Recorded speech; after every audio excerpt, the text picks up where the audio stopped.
Welcome. We are almost at the end of the year, and I love getting reflective and thinking about all the things I learned in the year. So I'm just passing that on to you in today's video. But I want to share a quote of something I heard on a podcast a few weeks ago that I kind of have kept thinking about.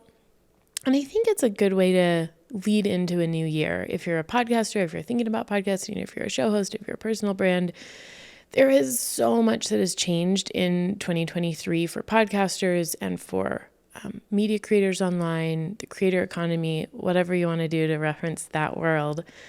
But I think one of my favorite things I heard this year about where podcasts still fit and where they're going to fit more and more into the future of how we create media and how we talk to each other and how we share ideas is actually from a comedian who was on the Rich Roll podcast.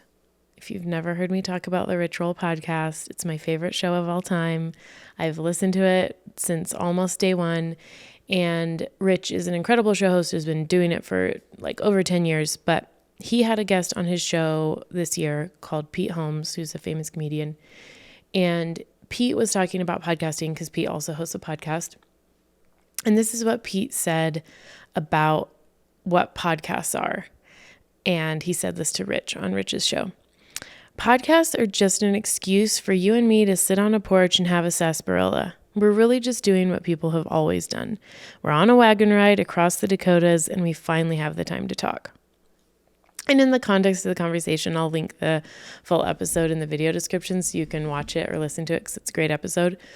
But in the context of that conversation, both Rich and Pete were talking about, like, why do we love podcasting? Why are we still doing it? Why is it so magical? You know, it's changed so much. It's evolved so much. There's so many other ways to make media online. And Pete's point was that podcasting, in the sense of chat shows, which is what we specialize in Worthwhil Media, that's really just an excuse to sit down and talk to someone you've wanted to talk to. And you make the time for it. Because in today's world, it's so easy to not see the people that you love the most or that you love talking to the most. It's so easy to get so busy with work and life and commitments that you don't actually carve out the time to have the conversations that you used to have tons of time back in the day when people were farming and hunting, and what you had was time because technology hadn't like sped up life yet. And Pete's little metaphor of like, we're just on the wagon train going to the Dakotas. We have time to talk. We're sitting on the porch drinking a sarsaparilla. That's what podcasting is.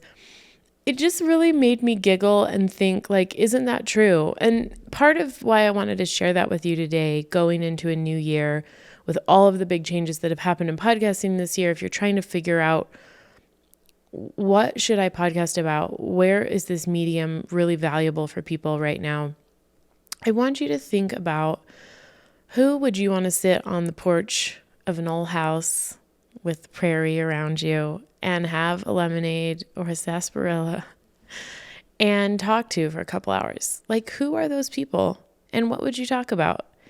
Obviously, having a porch chat is not the same thing as having a podcast because a porch chat, you know, can go on plenty of tangents and have pauses and lulls. But I think that the essence of the question is really valid and it's a really good marker just from like a big picture vibe point of view.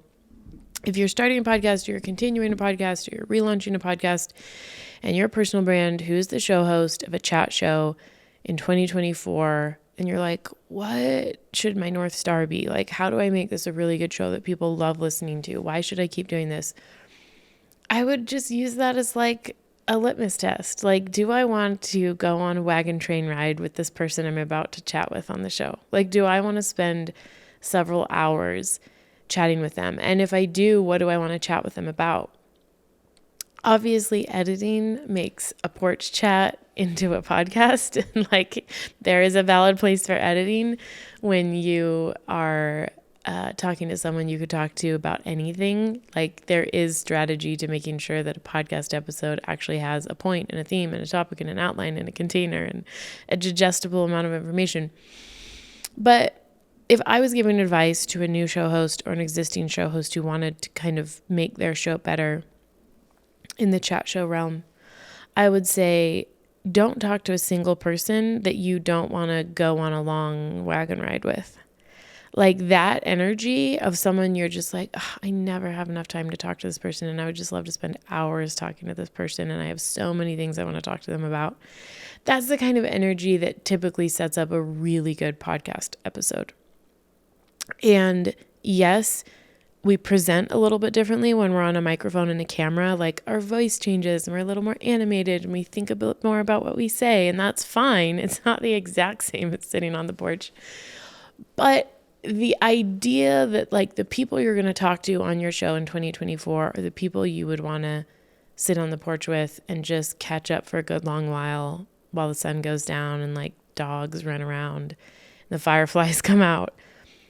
That is a really good test to vet your guests, make you think harder and better about the conversations you want to have, the topics you want to cover, the style of show. It's just a great test. So I wanted to share that with you kind of at the change of the year. Not that anything really changes at the new year, but energetically it can be helpful to kind of regroup and be like, what is this show for? Who is it helping? Why am I doing it? There are many other reasons to do a podcast. You don't have to make it about really good conversations, but I wanted to offer this as something you can take with you no matter what kind of show you want to make.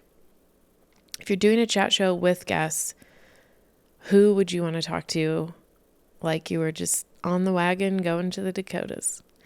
And I'll leave that with you for this week. I know it's a simple metaphor, and I just think it stuck with me because it made sense. I was like, yeah, I personally have been listening to podcasts for over 12 years and I've been producing them for almost 10. And I have sat for so many hundreds and hundreds of podcast episode recordings, and I've edited over 1,000. And like my company has produced so many shows. I still love the medium. And it's not because it's like flashy and new and cool. Like it's been around, it's saturated, there's tons of it. But there's something about the quality of conversation you can have on a podcast chat show that's so unique and different than other forms of media. And if you've kind of lost touch with the magic of that, or if you've been falling prey to comparisonitis and you're like, feel like you can't measure up to the big shows and blah, blah, blah, blah, blah, blah, just pull it back and think like, who in my life, or who do I know, or who do I dream of sitting on a porch with and talking to? And I know it would just be like the best evening ever because of what we talk about.